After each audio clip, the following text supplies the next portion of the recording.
Fallen Leaves Publishing presents Tales from the Tank, Season 1, Episode 5, Housekeeping. Written by Porsche Ray and read by Mallory Peters. This is companion material for Book 1 in the Melinda series.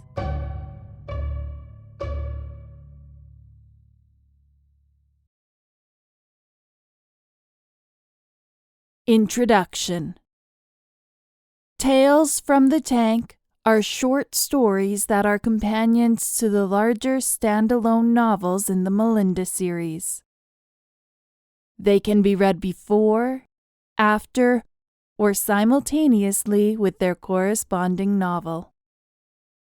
This story happens alongside Chapter 10 in Melinda and Her Father Go Scuba Diving, Book 1 of the Melinda series. Where the main books in Melinda focus on Melinda herself, Tales from the Tank is from Teensie's perspective, and will introduce you to things Melinda is unaware of. Preface. Hi, I'm Teensie, Melinda's pet fish. I figure since she gets to tell her stories, I should be able to tell mine as well. You and I, well, we probably don't have much in common. I am a goldfish after all, and I need to be submerged in water to survive. You likely live on the dry side and breathe air and all that. I think you'll be surprised at how similar our stories actually are. Listen on for a behind-the-scenes peek at what really goes on in the Longer's house. Tales from the Tank, Season 1, Episode 5, Housekeeping. Knock, knock, knock. Housekeeping, called a voice in the distance. Turn down service. I lifted my chin and fluttered my fin to spin me in a circle. I didn't see anybody. Perhaps it was just my imagination. What did turn down service mean anyway? Knock, knock, knock. The sound happened again. I fluttered my other fin and spun my body back around. Still nothing. Maybe it was coming from the hall outside the room? This was the first hotel I'd ever stayed in, and I was learning what was considered normal. We were in Nova Scotia. Tomorrow, I would go out with the Longer's family scuba diving, and we'd come back with a treasure. At least, that was the plan. Melinda and her father were out at supper now, ironing out the last of the details. I had been left in the hotel room, alone, to think if there was anything else, any other little bit of information that might be useful in our treasure hunt. Since lightning had struck the Longer's home months ago, giving me the ability to communicate, I hadn't done much else other than to think about the treasure. They hadn't wanted to do anything other than talk about it. And all of our time had been spent preparing for this trip. I doubted that I'd think of anything new that could help us. But I was just a goldfish, and didn't have much of a voice at the best of times. Knock, knock, knock. I frowned. Maybe the knocking was from that TV thing they liked to look at? It was off in this room, but maybe one of the neighbors was watching it or something. I filtered some air through my gills and tried hard to get back into a relaxed state. Before the intrusive noise had stolen my attention, I had been drifting in a dream. In my dream, I wasn't a goldfish. I was a gigantic Tyrannosaurus Rex, and I'd been chasing down a smaller dinosaur that had looked like a tasty meal. I liked dreams like that. I often wondered what life would be like if I didn't need to stay surrounded by water all of the time. When I was dreaming, I had the opportunity to experience life on the dry side, or at least what I imagined experiencing it would be like. Before being struck by lightning, I don't remember dreaming. Yet, I remember everything else. I'm happy with the change, and I don't want to go back to not dreaming again. Sadly, good things have a way of disappearing. Like my friend Red from the pet store, he had been a wonderful friend, always giving me the second biggest flake at feeding time. Then one day, bam! In swooped the net, out went Red, and never again did I get the second largest flake. I thought about that for a moment. I hadn't thought about Red in a really long time. Sometimes Melinda and her father gave me the best piece of things to try. Red had never done that. He'd always taken the best for himself and given me what he hadn't wanted. Did that mean he wasn't actually a good friend? I shook my head vigorously to get rid of the friendship-contaminating thought. I wanted to remember Red for the good things, not judge him on my new understanding of the world.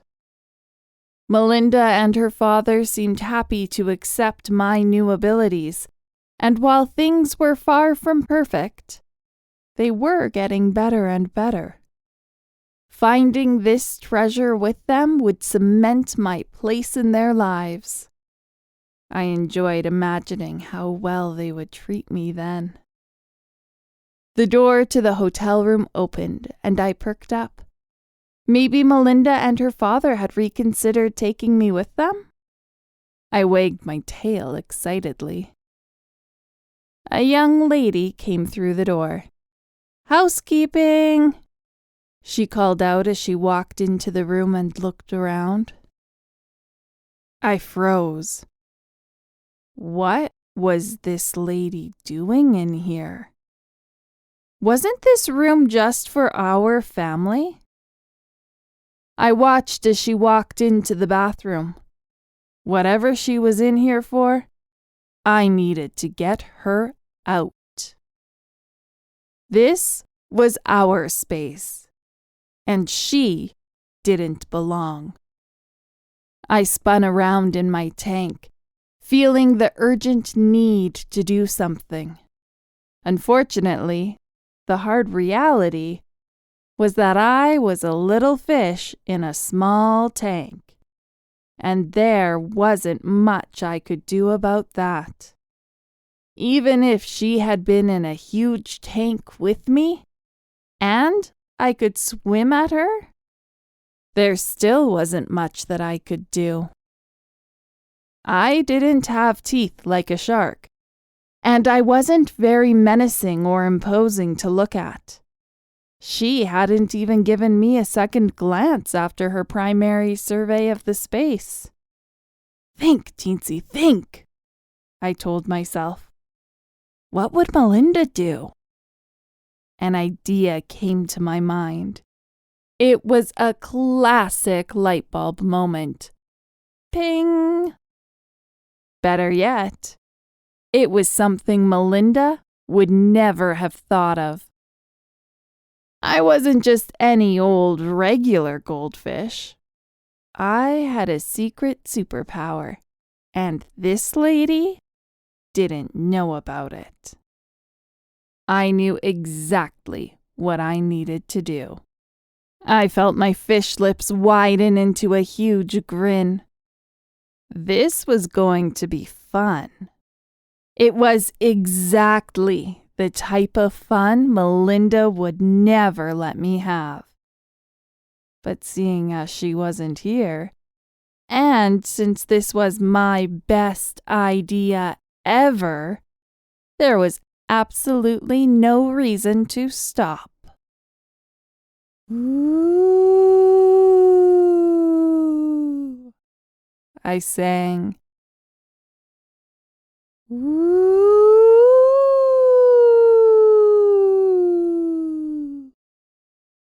Immediately, the lady popped her head out of the bathroom and looked around.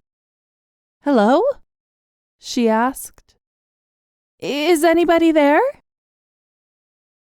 I made sure I was swimming slowly so I didn't draw attention to myself, although I was pretty sure I could be flipping backflips and she still wouldn't believe the sounds had come from me. Nobody ever suspected the fish.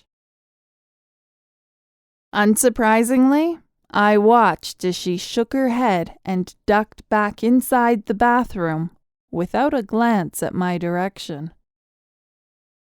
"Ooh," I said again. I tried my best to make it as spooky and echoey as possible, like the ghosts in the TV box Melinda and her father liked to watch. "Get out of my room." Ooh.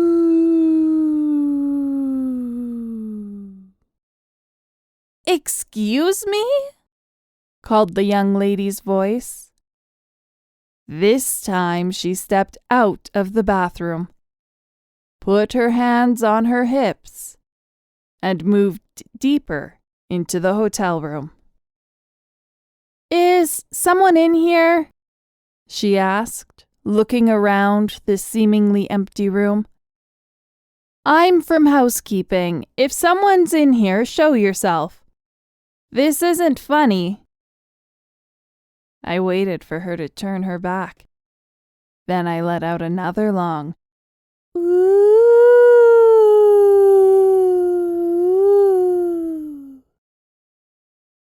"That's it," she said. Her lips were pressed together into a tight white line.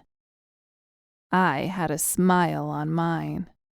I might be small, but whatever her purpose had been coming into this room, she wasn't getting it done with me here to protect it. I watched her start to search the room. She lifted the edges of the blankets and crouched down to look under the bed skirts. She opened the fridge and the drawers under the TV. She rummaged through the closet. The same closet where Melinda and her father had stashed all of their scuba diving gear. Without that, they wouldn't be able to come into the water with me tomorrow. If we didn't go into the water, there was no way we were finding the treasure. If we didn't find the treasure, well, I didn't want to think too much about that scenario. I didn't like her in the closet. I let out another long "Ooh." "This place must be haunted," said the lady, backing out of the closet. "I knew it. I should never have applied to work here." I waited for her to leave the room. But she didn't. She crossed her arms over her chest and did another slow circle around the room. "Ooh," I sang again. "Leave while you still can. Run. Ooh."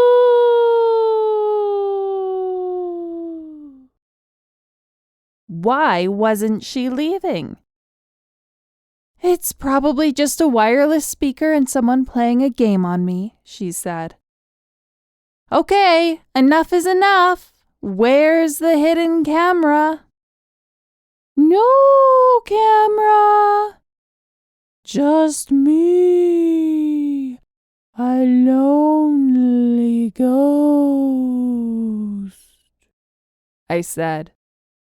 I was enjoying this. A small part of me didn't want her to leave. Melinda and her father never let me talk to anybody. Her eyes locked onto me, and for a heartbeat I panicked. Had she just busted me? The speaker must be under the tank, she muttered, moving in my direction. I swam slowly, trying to be just a regular old goldfish. It's harder than you might think to be normal looking when you're anything but. The water jostled and sloshed as she picked up the tank to look around. If this is a game, you need to know that I'm not playing it, she said. Either come clean right now, or I'm going to quit. She put my tank down and looked around the room again. She was still close enough to me that I didn't want to risk making more sounds. I was patient. I could wait. Is that all you've got? She asked. I threatened to quit, and all of a sudden you go quiet on me? What happened to the spooky ghost that wanted me to leave? This had taken a turn, and not one in my favor. Was she going to leave or not? I knew it, she said. Someone's idea of a prank. Finally, she turned her back to me. Not a prank. Ooh, I said. She whipped around and stared directly at me. Blurp, I said, swishing my tail and doing a slow loop of my tank. I watched as she shook her head. Are you talking to me? She asked. Blurp, I said again. She leaned in, her eyes looking huge against the curvature of the tank. Suddenly, she let out a rip of laughter and sat down beside me. This was not what I had expected. You can play all you want, but I heard you, she said. You said blurp. You didn't make a sound of it like every other fish does. I've met a talking fish before. Now this is something I wasn't expecting. Blurp? I tried again. Nope, not fooling me, she said. Though I can see you probably want to keep your ability a secret and all. Which makes total sense. There are some seriously bad people out there. But come on, let Cassandra hear your voice again. What was I supposed to do? I really wanted to try talking to someone other than Melinda and her father. But even this lady had admitted that some people were bad, and that I should keep my ability a secret. I'm telling you, said the lady, you might be the coolest thing I've seen all day, but you aren't the strangest. And I'm not gonna hurt you. Why are you in our room? I asked. She clapped her hands together. I knew it! I'll keep your secret, but boy, oh boy, do I wish I could call my mama right now and tell her about you. She had a talking fish when she was a kid, and she misses her every single day. I had so many questions. But let me explain something to you, she said, because clearly you felt the need to protect this space and to try to get me to leave. I'm just here to get the beds ready for the night and make sure they have fresh towels for the morning. And enough TP if you know what I mean. Can you tell me about your mom's fish? I asked. Why? She asked. Because sometimes I feel so alone, I admitted. I'm not supposed to talk to anyone, and I haven't met any other fish like me before, ever. Well, she said, I could, but it wouldn't do you any good. Just like people, every fish is different. You each have your own personalities and your own special skills. Just knowing that Flicker was able to talk doesn't mean she was anything like you. I'd still like to hear about her, I said. I wondered how long I had before Melinda and her father returned. Tell you what, she said. I'll talk about Flicker while I get the room ready. But after that, you go back to pretending to be a regular old fish, and I go back to not knowing you can talk. Deal? A fish like you has to be careful. I swished my tail. It sounded like a deal to me. For the next 10 minutes, I was her captive audience. Then, as quickly as she had arrived, she was gone, leaving me to think about Flicker on my own and wonder if my new ability to talk with humans would interfere with my pre-existing ability to talk with other fish. Would they still understand me? Would I still understand them? I wondered if I'd meet Cassandra again. I hoped that if I did, Melinda and her father were not around so we could talk some more. Author's note. Enjoyed this short story? Give the main series a try. Melinda is available in print, digital, and audiobook formats. Looking for a free copy? Request your local library stock them, or join my special review team.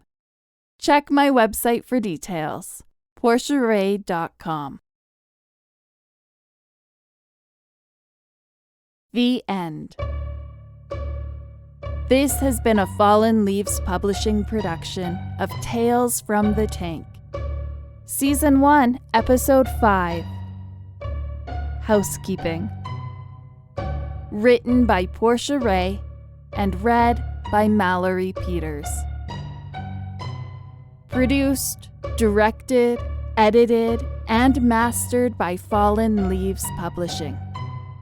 To listen to samples and to learn more about the authors, please visit the Fallen Leaves Publishing website at fallenleavespublishing.com. The Melinda series is available wherever you buy your books. Source copyright and production copyright 2022 by Fallen Leaves Publishing.